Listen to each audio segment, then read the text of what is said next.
দর্শক দেখতে পাচ্ছেন, আমি এখন সরাসরি ইউএসএ থেকে যুধাজিৎ সেন মজুমদারকে আরো একবার নিয়েছি, কারণ আজকেই সকালে উঠেই যে খবরটা দেখলাম যে ডোনাল্ড ট্রাম্প যুদ্ধবিরতি ঘোষণা করে দিয়েছেন। ইরান ইসরায়েলের মধ্যে যে যুদ্ধটা চলছিল এবং সেখানে আমেরিকাও খানিকটা জড়িয়ে গেছে। তো শুনলাম যে এখন বিরতি, এবং উনি বলেছেন যে 12 দিনের যুদ্ধ এখানেই শেষ, আর না কেউ আগ বাড়িয়ে কিছু করার চেষ্টা করে। তো আমরা রাতে যেটা বলেছিলাম, অনেকটা রাতে, যে মার্কিন ঘাঁটিতে হামলা করেছে ইরান, তাহলে কি আমেরিকা প্রত্যাঘাত করবে? কিন্তু প্রত্যাঘাতের কোনো ব্যাপার দেখছি না, বরং বিরতি, শান্তির পক্ষে ডোনাল্ড ট্রাম্প। আর এটা দেখি অনেকে বলতে শুরু করেছেন, আমি দেখছি কমেন্টে অনেকে লিখছেন, তাহলে কি নোবেল পুরস্কার পাওয়ার জন্য হঠাৎ করে বিরতির ডাক দিলেন? তাহলে কি এবার নোবেল পুরস্কার পাচ্ছেনই? কেউ কটাক্ষ করে বলছেন, কেউ অন্যভাবে প্রশ্ন তুলছেন। তো আমি রিয়াকশন নেব সরাসরি ইউএসএ থেকে। যুধাজিৎ সেন মজুমদার, অনেকটা রাত ওখানে, আমি তো দিনে আছি, মানে ঘুম থেকে কার্যত তুললাম। যে কি কি ব্যাপারটা হঠাৎ কি হলো? কালকেই খবরটা পেলাম কাতারে ইরাকে মার্কিন ঘাঁটিতে হামলা ইরান করেছে, প্রত্যাঘাত, অনেকে ভাবছে যে প্রত্যাঘাত করবে আমেরিকা, সেখানে শুনছি যুদ্ধবিরতি ঘোষণা। সত্যি কি নোবেল পুরস্কারের জন্য এটা করেছেন নাকি ডোনাল্ড ট্রাম্প? না, এখানে শফিকুল কয়েকটা পয়েন্ট আছে। সেটা হলো, তুমি যদি ডোনাল্ড ট্রাম্পের টুইটও দেখে থাকো, যেদিন আমেরিকা হিট করেছিল ইরানের নিউক্লিয়ার ফেসিলিটিস, খুব ক্লিয়ারলি লিখেছিলেন ডোনাল্ড ট্রাম্প যে আমরা এতগুলো বোম ফেলেছি, আমরা যেখানে চাইছিলাম করে দিয়েছি, এরপর ইট শুড বি পিস। তো এটা একটা টিপিক্যাল ট্রাম্পের টেমপ্লেটও আছে, যে উনি যেটা করতে চান ওটা করার পর উনি তুরন্ত বলে এবার শান্তি।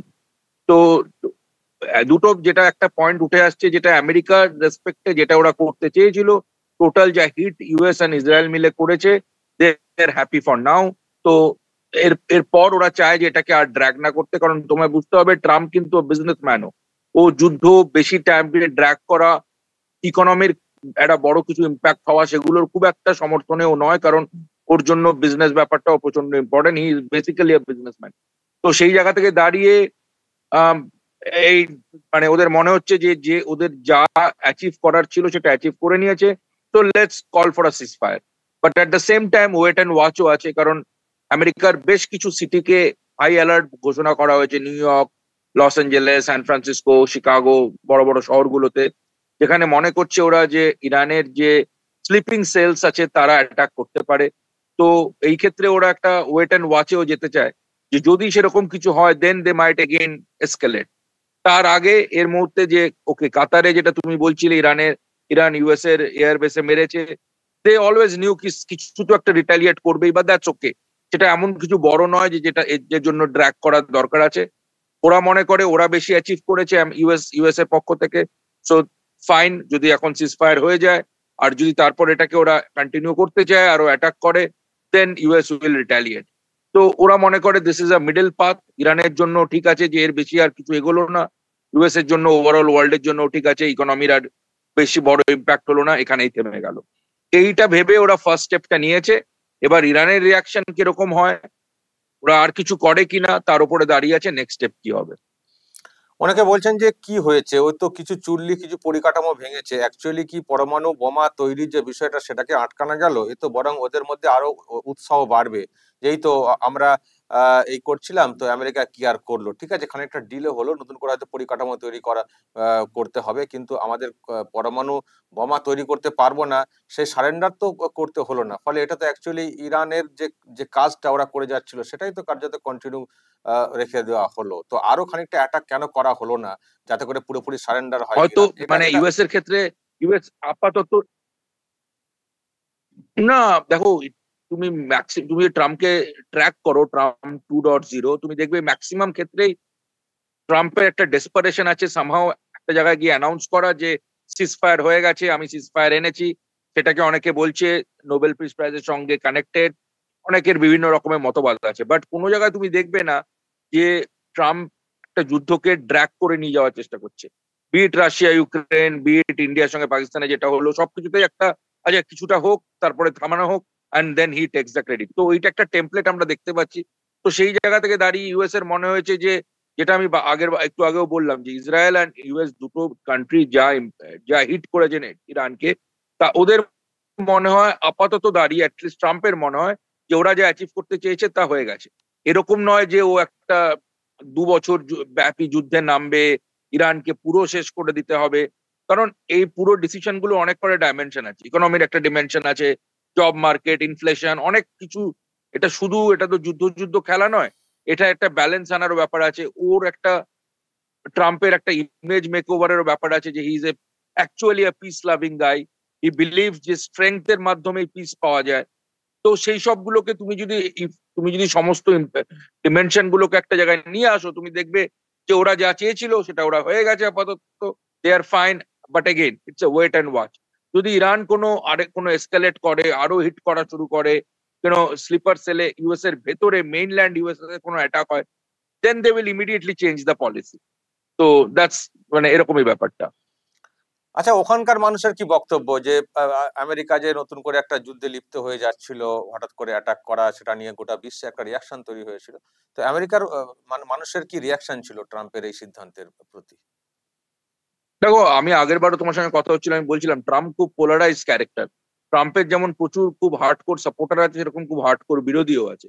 তো ট্রাম্পের যারা বিরোধী, তারা তুমি মানে বড় বড় শহরগুলোতে প্রোটেস্ট হচ্ছিল, কেন ইউএস এটার মধ্যে ঢুকছে, কেন ইউএস ইরানকে হিট করলো, সেই নিয়েও প্রচুর ক্রিটিসাইজ হচ্ছে। আবার এট দ্য সেম টাইম ট্রাম্পের যে কোর ভোটার আছে, কোর সাপোর্টার আছে, তারা ট্রাম্পকে মনে করে যে এটা দরকার ছিল, Iran is two risky nuclear power হিসেবে। তো সেই জন্য ওর ওর দুদিকেরই সাপোর্ট এবং প্রোটেস্ট দুটোই আমরা দেখতে পেয়েছি। এবং ট্রাম্প ট্রাম্প যদি মানে যাই বলুক না কেন, যাই করুক না কেন, always, since is a very polarise character, খুব প্যাশনেট সাপোর্ট এবং খুব প্যাশনেট অপোজিশন, তুমি দুটোই দেখতে পাবে। আর মানে বিরোধীদের মানে বিরোধ, ওটাকে কি তোয়াক্কা করেন ট্রাম্প, নাকি অনেকটা বেপরোয়া? না, আমার মনে হয় না খুব একটা কিছু করে ট্রাম্প ওখানে। কারণ পাওয়ার এখন আপাতত ট্রাম্পের, মানে আগের দিনও তোমায় যেটা আমি বলছিলাম, এখানকার সেনেট, এখানকার কংগ্রেস, এখানকার সুপ্রিম কোর্ট, তিনটে মোস্টলি এখানকার পাওয়ার পিলার। তিনটেতেই রিপাবলিকান এবং ট্রাম্পের ফুল দাবদাবা। তো প্রোটেস্ট, তো প্রোটেস্ট। তো আই ডোন্ট থিঙ্ক ও এটাকে খুব একটা বেশি কেয়ার করে। হি ইজ লাইক, ও জানে ও কি করতে চাইছে, এন্ড হি জাস্ট গো প্রোটেস্টের উপরে। কারণ প্রোটেস্টে কিছু চেঞ্জ হতে হবে না, যে ওই তিনটে জায়গায় আমি বললাম, সেনেট, কংগ্রেস এন্ড সুপ্রিম কোর্টের। বাট আগের দিন আমি যেটা তোমায় বলছিলাম, মিড মিড মিড ইলেকশন আসছে, মিড টার্ম ইলেকশন আসছে নেক্সট ইয়ার এন্ডে। তুমি দেখতে পাবে ধীরে ধীরে স্যানিটি, ধীরে ধীরে একটু স্টেবিলিটি আসতে থাকবে। কারণ ও যাই চাইবে না, ও যে মিড টার্ম ইলেকশনে ট্রাম্প হেরে যাক, বা রিপাবলিকানরা সেনেট বা কংগ্রেস লুজ করুক, চাইবে না। কারণ সেই জায়গাটা কিন্তু এখন এটা জাস্ট শুরুর দিকে, রাইট? প্রথম ফার্স্ট 6 মান্থ লোকের মেমোরি কম, ভোটের আগের 3-4 মাসই লোকের মনে থাকে। তো ওটাকেও ব্যালেন্স করেই খেলবে। আমি যতটা, আমার যা মনে হয়, এবং আমার যখন আমি লোকজনের সঙ্গে কথা বলছি, আমার মনে হয় এখন যে ট্রাম্পের যে রূপ তুমি দেখতে পাচ্ছ, আজকে থেকে 6-8 মাস পরে ইট মাইট চেঞ্জ। যতটা মিড টার্মের কাছে আসবে, ও ততটা চেষ্টা করবে ইকোনমিটাকে বাড়াতে, যাতে শেয়ার মার্কেট ওঠে, জব বাড়ে, এই সবগুলো। তো নোবেল পুরস্কার তাহলে কি পাবেন ডোনাল্ড ট্রাম্প? এটা বলা মুশকিল। দেখো, নোবেল পুরস্কার নিয়ে খুব হাস্যকর ঘটনা ঘটছে। যদি পাকিস্তানের মতো দেশ ট্রাম্পকে বলতে পারে যে ওরা মানে ট্রাম্পের নাম নমিনেট করছে, তাহলে তো আমার ওভারঅল নোবেল পুরস্কারের বিশ্বাসযোগ্যতা এবং ক্রেডিবিলিটি নিয়ে প্রশ্ন আসছে। আসিম মুনিরের সাথে লাঞ্চ আমরা শুনেছি। ওই আসিম মুনিরের মতো, বা পাকিস্তান যদি মানে এরকম একটা টেররিস্ট কান্ট্রি যদি নোবেল পুরস্কারের ব্যাপারে স্টেটমেন্ট দিতে পারে, তাহলে তো তোমার পুরো মানে নোবেল পুরস্কারটাকে নিয়েই তোমার একটা ক্রেডিবিলিটিকে নিয়ে তোমার মনে প্রশ্ন জাগে, তাই নাকি? একেবারেই। দেখা যাক কি হয় পরিস্থিতি। অসংখ্য ধন্যবাদ, আমি ইউএস এর রিয়াকশনটা পেলাম, আহ আপনি দিলেন, পরে আবারও যোগাযোগ করব। ভালো থাকবেন। একদম। ভালো থাকবেন। Thank you. ভালো থেকো।